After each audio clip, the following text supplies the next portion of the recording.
informasi soal kasus ini, kita langsung menuju ke Polres Tangerang Selatan. Sudah ada Nadia Raisa di sana. Nadia, apakah polisi sudah menangkap pelaku pemerkosaan? Ya, Stephanie, hingga saat ini memang polisi belum menangkap terduga pelaku pelecehan seksual terhadap perempuan berinisial AF. Namun hingga saat ini menurut informasi yang kami dapat,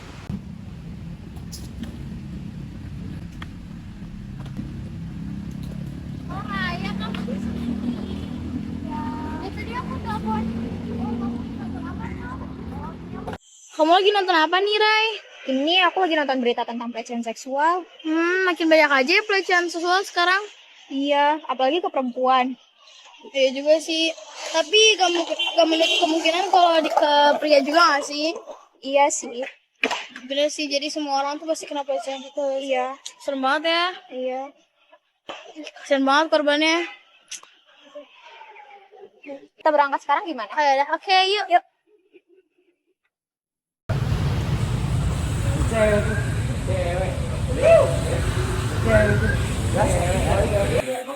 Apaan sih, Mas?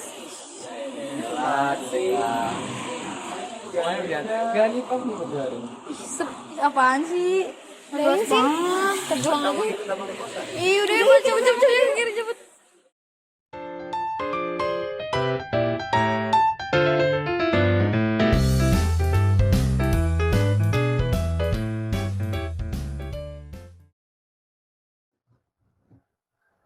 Nah, ini nih datang juga akhirnya.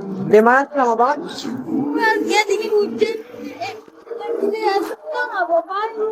Latihan pengen jalan sore-sore di Bogor, udah hujan mulu, udah apa ya, Mas? Ya, udah.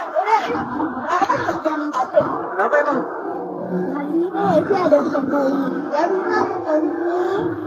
Nah, lu aja. Diemin aja. Ya, padahal orang kayak gitu tuh harus dilawan.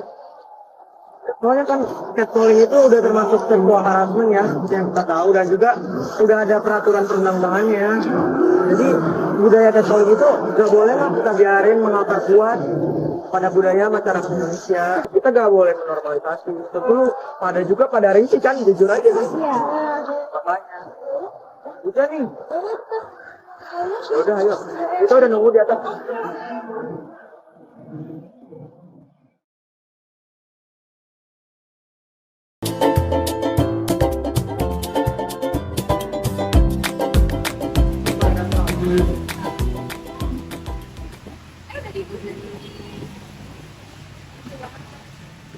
Jadi mau makan dulu atau kepong dulu nih? Kita perform sambil makan aja nggak sih ya? Udah, mau saat ya.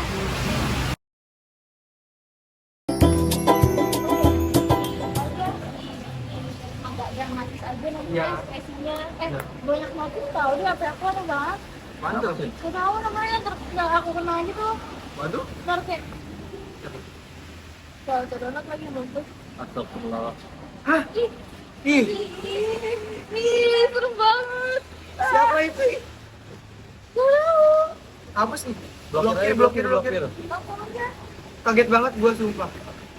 Blokir aja, blokir. Oh, kita blokir langsung aja ya? Ya, aku juga Itu pernah. ih, serem banget. Tapi bener banget guys sih, sekarang tuh di kalangan masyarakat tuh yang kayak gitu tuh lagi khawatir guys sih. Ya, terlalu normalisasi. diam-diam.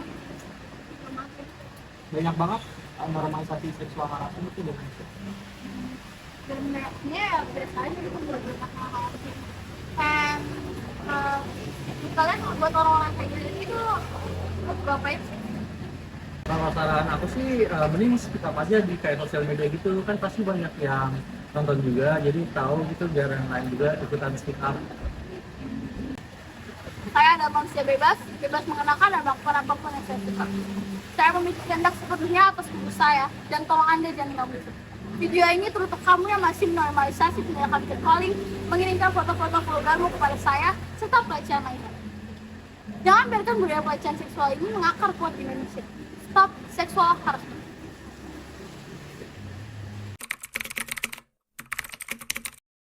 Tanggapan saya sih miris ya buat pelaku seksual harassment.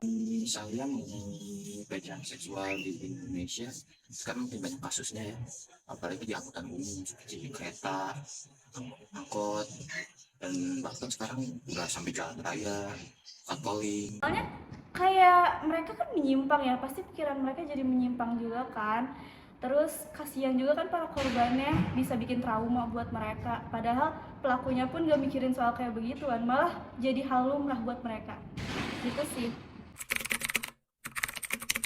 Enggak sih, soalnya kan sekarang banyak yang terjadi ke para laki-laki juga kan. Jadi nggak cuma ke perempuan deh kalau buat zaman sekarang.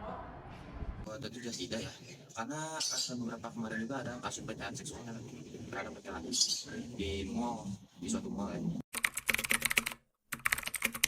Harapan saya sih semoga masyarakat atau orang lain lebih aware, lebih peduli buat kasih edukasi dari kecil tentang pentingnya menjaga diri kita sendiri dan menjaga pikiran kita dan perilaku kita ketika di luar. Kayak gitu sih, dan harapan saya semoga lebih sedikit pelaku dan korban tentang seksual harassment ini. Kayaknya pelaku pelecehan seksual itu harus disanksi berat, itu harus waktu ditindak secara hukum, dan juga dia tuh harus mendapat sanksi sosial juga. Pelecehan seksual, kasus yang seakan tidak pernah berhenti terdengar di telinga kita, namun masih dianggap satu hal yang tabu oleh sebagian masyarakat Indonesia. Dilansir dari data oleh Kemenpa, yaitu Kementerian Pemberdayaan Perempuan dan Perlindungan Anak, terdapat 11.686 kasus pelecehan seksual yang terjadi di Indonesia setelah 2022, dengan sekitar 75% korban perempuan dan 15% korban laki. Data memang menunjukkan bahwa pelecehan seksual sebagian besar terjadi pada perempuan, tetapi tidak memenuhi fakta bahwa pelecehan seksual terjadi pada laki-laki. Pelecehan seksual yang kita bicarakan bukan hanya soal pelecehan secara fisik seperti sentuhan, tapi juga pelecehan lainnya seperti catcalling, stalking, pertanyaan yang terlalu pribadi, pesan atau komentar seksim, mengirim gambar atau video vulgar, dan masih banyak lagi. Masih banyak masyarakat Indonesia yang masih saja menormalisasikan tindakan pelecehan seksual terutama secara non-fisik seperti catcalling. Dan sebagian masyarakat Indonesia cenderung lebih concern mengomentari terhadap faktor yang menyebabkan terjadinya kasus pelecehan seksual tersebut, seperti pakaian yang dikenakan korban, serta lokasi dan waktu kejadian tindakan pelecehan. Padahal faktanya, pakaian bukan merupakan faktor yang signifikan, dan juga tindak pelecehan seksual ini sebagian besar terjadi di ruang publik dan siang hari.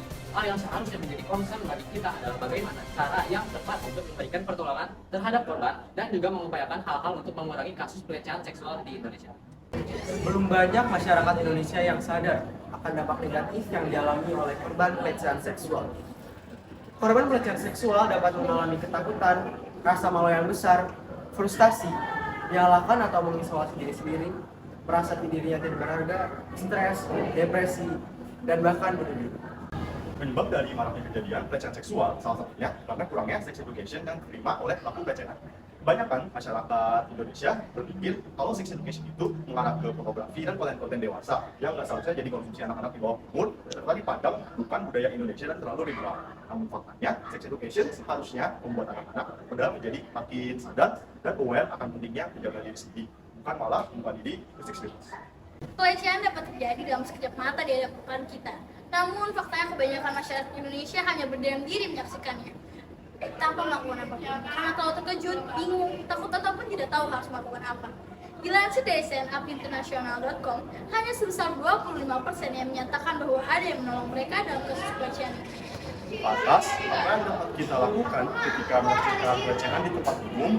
Nah, salah satu yang dapat kita lakukan adalah dengan 5D, yaitu pertama, ditegur. Secara tegas, menegur pelaku seketika. Kedua, dialihkan. Menciptakan gangguan ketika pelaku melancarkan aksinya. Tiga, dilaporkan. Minta bantuan atau pertolongan pada orang lain seperti petugas keamanan.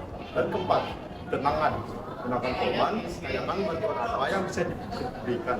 Namun, jangan memperburuk keadaan atau menanyakan hal-hal yang tidak perlu. Dan yang terakhir, dokumentasikan. Merekam saat aksi kejadian sehingga korban berbekali bukti ketika ia melapor pada pihak yang berwajib. Namun, ambil keputusan bijak kalian terhadap situasi tersebut. Karena tidak semua korban akan merasa nyaman ketika diperlakukan secara khusus.